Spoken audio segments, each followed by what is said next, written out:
Welcome to the Super Facts Show on the Super Facts Network, featuring St. Laz, who also hosts the popular web series Gem Pop and music journalist Mark Walter Ward. They have discussions about hip-hop, culture, society, philosophy, and everything else. Now available on YouTube and wherever else you get your podcasts.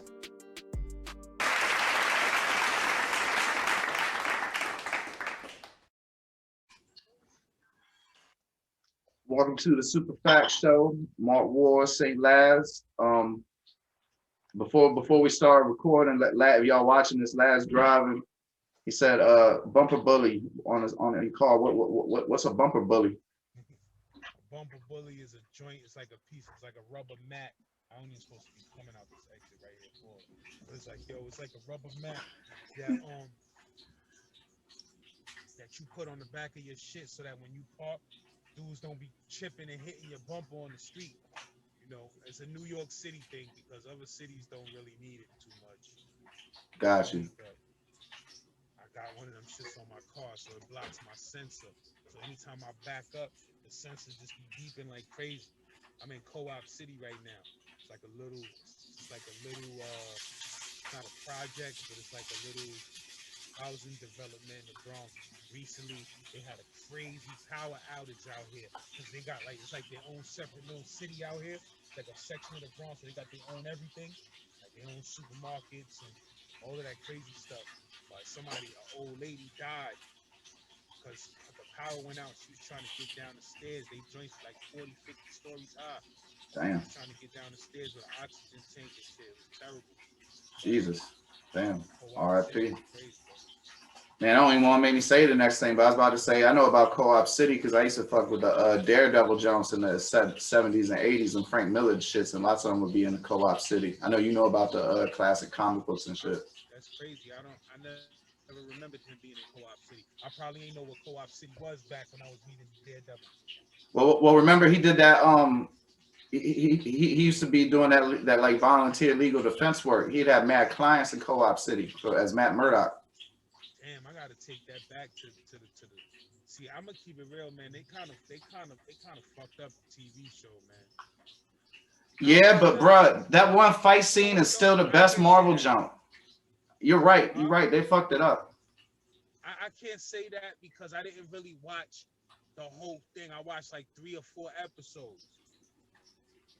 You feel me? But it's like I was a mad Daredevil fan as a kid. That was my favorite superhero ever of all time.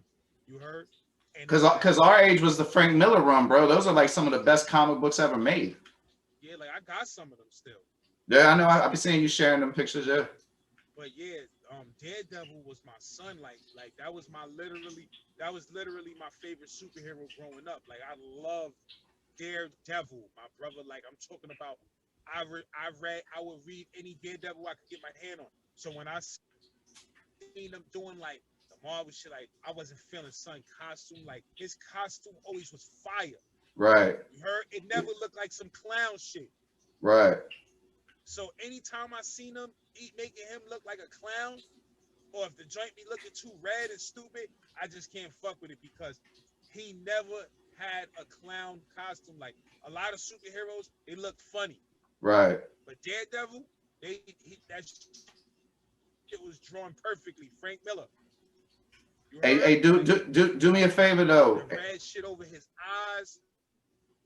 Yeah, and then when he turned to the black costume, but do me a favor. I'm gonna ask you on the next episode. Go up on YouTube and look up Netflix Daredevil jail fight scene. I swear to God, out of every Marvel thing I ever seen, the best fight scene was on that Daredevil show. That shit was fucking amazing.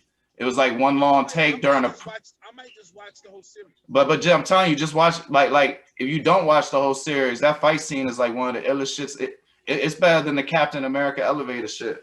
Man, we way off topic here, but shit, I love I talking gotta about the check comic that. book shit. You know, son, originally his costume was yellow.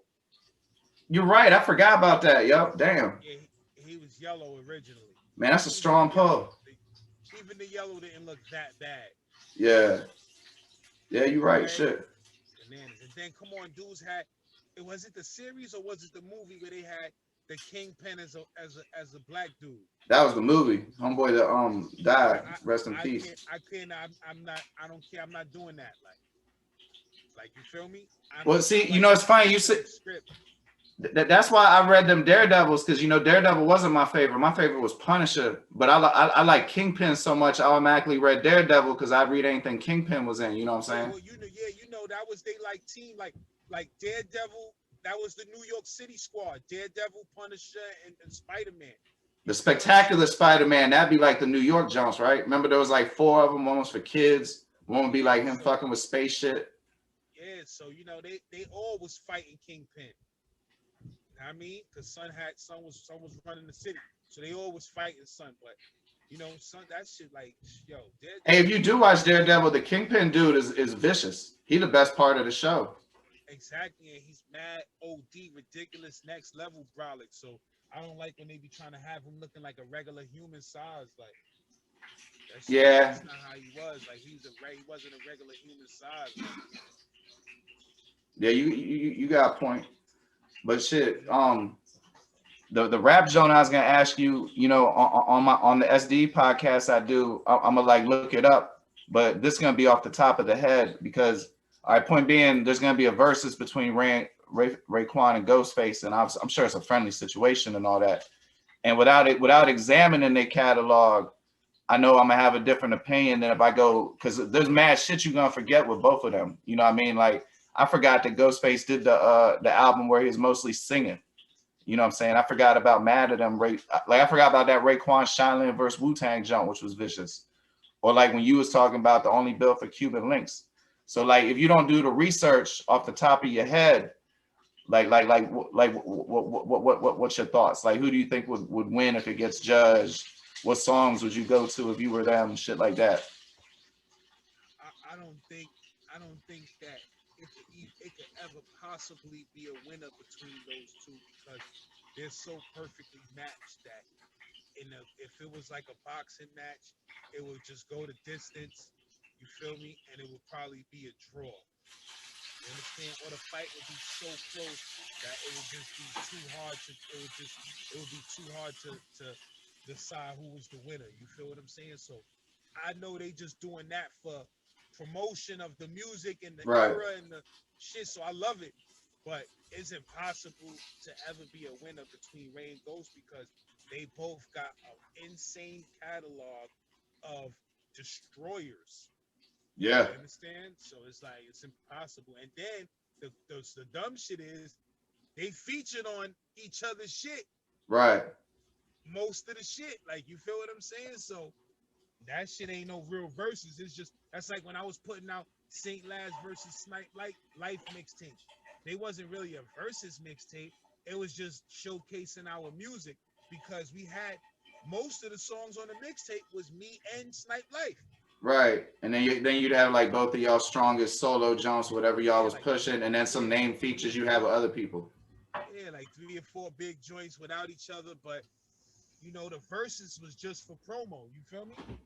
But so like back to the Raekwon and Ghostface, well, off the top of your head, what would you say is each of their strongest song without the other? Like off the top of my head, I go Cream for Raekwon and All I Need for Ghostface.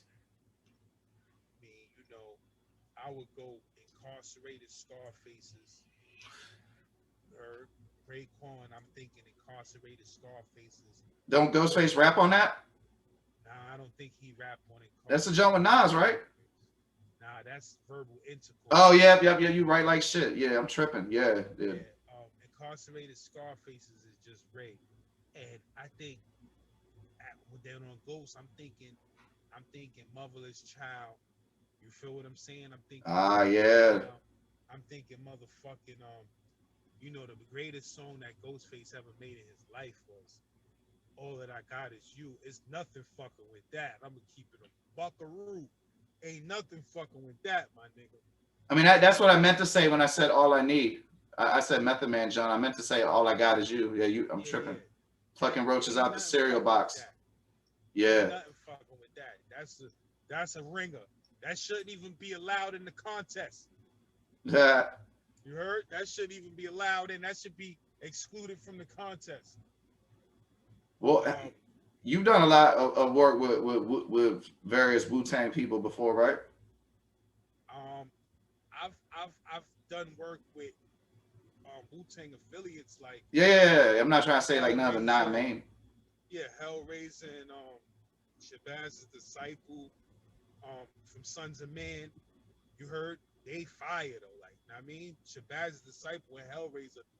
I don't even understand how they was just affiliates. Like they should have put them dudes in the front lines because like dudes like Hellraiser, both of them, him and Shabazz' disciple. You know what I'm saying? But they both was fire. Hellraiser was like on Nas level for a fact. So back to Nas real quick. Do you think that his verse on Incarcerated Scarface? I mean, I don't know why I'm on that shit on Verbal Intercourse is the best Nas verse ever. Because I've heard mad people say that. No, you know what it was? Is that he spit a crazy ass verse and he was on, it was such a classic song or such a classic album, and he spit a perfect ass verse that was New Yorked out, talking about the island and all type of crazy wild stuff, and the beat was bananas. So people always gonna say that's the best verse because the way his vocals was so crispy and clear on that, it's like the whole entire universe heard that verse. You understand? So people gonna always remember that time. But I could spit all type of verses from Nas. Like that's that I got 40 verses from Nas I could spit that I consider his best verses. Like you feel me? So it's rough, baby. You It's know, rough because you talk about Gen Pop. I had a totally different opinion of that song after I started going through the cycles of incarceration because I didn't understand what Ghostface was talking about as much when I was younger. Because when it came out, I was like 15 or some shit, right? And then when I'm 25 listening to it, I'm like, oh. yeah, like that I keep to this day, my nigga. That verse is in my head, and like I don't plan on ever going to the penitentiary. But if I happen to run across the penitentiary, I mean I'm a grown ass man now, so I ain't worried about no shit like that. But I'm just saying, anytime I go to the pen or whatever, that line be in the back of my head, nigga. Like made bail with different size kicks on, a white dress shirt, looking gay in the, know what I mean, looking Yeah, gay in you the in the yard. yard, you You got got hurt. hurt. Flashbacks of the day room, mop ring of Ring of style. style. I be Yeah. thinking about all of that shit, bro. You told your boo you was wildin'. Then you heard Wu out of the blue. Your family's from Shaolin, and that was facts. Cause when the Wu came out, everybody up north all of a sudden 8 niggas was from Staten Island. The Superfacts Network, home of Gen Pop, SDE, and the Superfacts Show, now available on YouTube or wherever you get your podcasts from. Come check out St. Laz, G from the Shop, and Mark Waldo Ward.